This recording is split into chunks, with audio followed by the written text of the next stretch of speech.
আগের ব্লগটা ঠিক এখানেই শেষ করেছিলাম কি, তাই তো বন্ধুরা? হ্যাঁ, আমাদের হোটেলের ব্যালকনি থেকে সমুদ্র দর্শন। পুরীতে সি ফিশিং যে হোটেলগুলো আছে তার মধ্যে এই হোটেলটা অন্যতম। এর ভিউ এত সুন্দর যে শুয়ে শুয়ে সমুদ্র দর্শন করা যায়। ফুল ডিটেলস এই ভিডিওতে দিয়ে দেব। ভিডিওটি তাই আপনাদের শেষ পর্যন্ত দেখতেই হবে। হোটেলটি স্বর্গদ্বারের একদম কাছেই। হোটেলে লিফটের ব্যবস্থা আছে। হোটেলটি 5 তলা।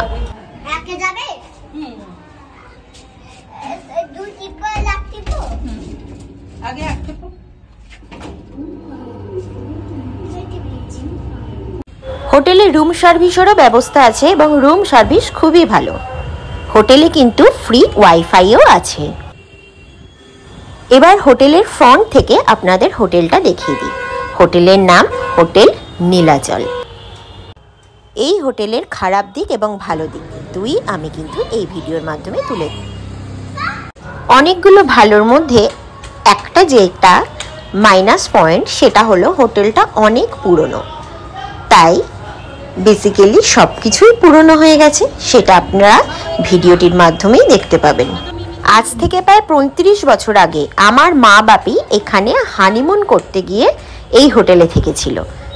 তাহলে বুঝতেই পারছেন কত পুরনো হোটেল। কিন্তু সমুদ্র দর্শন যদি আপনি হোটেল থেকে করতে চান, হোটেলে বসে খাটে বসে বা বারান্দা থেকে, তাহলে কিন্তু এর ভিউ অন্যান্য হোটেলের থেকে অনেক অনেক সুন্দর।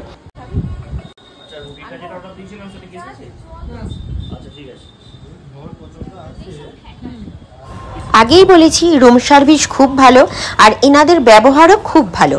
এখানকার টিফিনের যে খাবার দাবার, সেই খাবার দাবার কিন্তু খুব ভালো। রাত্রির ডিনারের জন্যও খাবার দাবার খুব ভালো। কিন্তু দুপুরের যদি খাবার আপনারা নিচের রেস্টুরেন্টে গিয়ে খেতে চান, সেটা আমাদের একেবারেই পছন্দ হয়নি। সেই রেস্টুরেন্টেও আমরা নিয়ে যাব। এখন দেখিয়ে দিই সন্ধেবেলা হোটেল থেকে ভিউ। একদম মার্কেটের মধ্যেই এই হোটেল। পুরী বেড়াতে গেলে এইখানে কিন্তু আপনাদের কেনাকাটা করার জন্য আসতেই হবে। পুরীতে দেখলাম খুব ধুমধাম করে লক্ষ্মী ঠাকুর বিসর্জন করতে আসছেন একে একে বিভিন্ন ধরনের সংসেজে। কখনো বা দেখছি নারায়ণের মূর্তি, আবার কখন দেখা যাচ্ছে কালীর মূর্তি। একটা নয়, একাধিক ঠাকুর এইভাবে কিন্তু বিসর্জন হচ্ছে সমুদ্রে। সেটাও আপনাদেরকে দেখিয়ে দিলাম।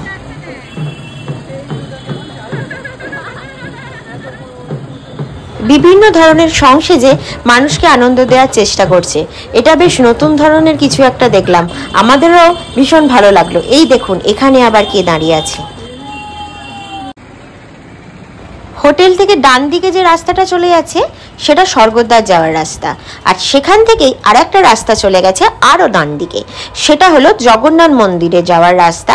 আর যে বিখ্যাত গজা বা খাজার দোকান কাকাতুয়া, সেই রাস্তা দিয়েই কিন্তু যাওয়া যায়। এখানে বু কফি বানাচ্ছে। এই হোটেলে প্রত্যেক দিনই আপনাকে এরকম পাউচ প্যাক দিয়ে যাবে। এরকম কফির পাউচ প্যাক, দুধের পাউচ প্যাক, চিনির পাউচ প্যাক। আর হোটেলে কিন্তু ইলেকট্রিক কেটল অ্যাভেলেবেল।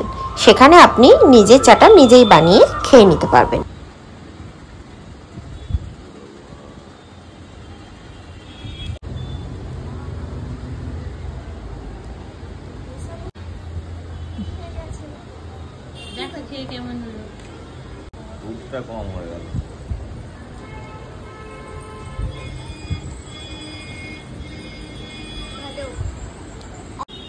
এবার দিদির দেখে ভাইয়েরও ইচ্ছা করলো একটু কফি বানাতে।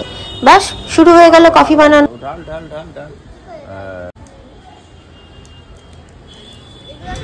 এখনকার জেনারেশনের বাচ্চারা এই ল্যান্ডফোন খুব কমই দেখে, তাই তাদের মধ্যে একটা এক্সাইটমেন্ট কাজ করে, একটা নতুন ধরনের কিছু। তাই দোদুল এই ফোনটাকে দেখে খুব এক্সাইটেড, আর বারবার এই ফোনটা নিয়ে ও ফোন করার ছলে খেলা করছিল। কখনো বিছানায় রেখে, কখনো বা টেবিলে রেখে ওর বন্ধুদের সাথে নাকিও গল্প করছে। আমাদের ব্রেকফাস্ট রেডি। আমরা এবার ব্রেকফাস্ট খেয়ে সি বিচের উদ্দেশ্যে রওনা দেব স্নান করার জন্য। এখানে দোদল রেডি। দোদলের এইটা হলো সব থেকে প্রিয় জায়গা।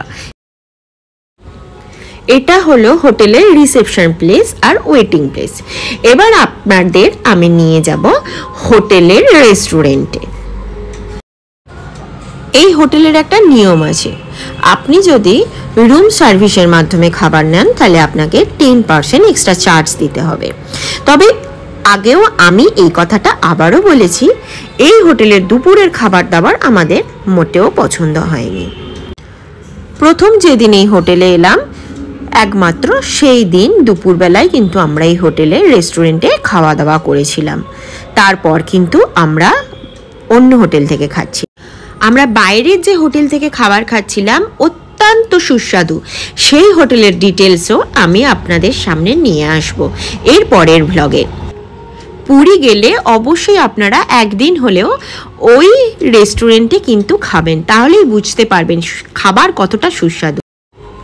তবে হ্যাঁ, স্ন্যাক্স বা ব্রেকফাস্ট বা অন্যান্য ফাস্টফুড যে খাবারগুলো এই রেস্টুরেন্টে বানাচ্ছিল কিন্তু মোটেও খারাপ না, আমাদের ভালোই লেগেছে। হোটেল থেকে সন্ধেবেলার ভিউ যেন মনে হচ্ছে আকাশের তারাগুলো সব সমুদ্রের পাড়ে নেমে এসেছে, তাই না? অপূর্ব অপূর্ব। আর সবার শেষে বলে দিই এই হোটেলের রেট। এই হোটেলের রেট হলো পার ডে 2800 টাকা প্লাস জিএসটি। তো বন্ধুরা, আজ এই ভ্লগটা এখানেই শেষ করব, আর খুব তাড়াতাড়ি ফিরে আসবো নতুন একটা ভ্লগ নিয়ে। সবাই খুব ভালো থাকবেন।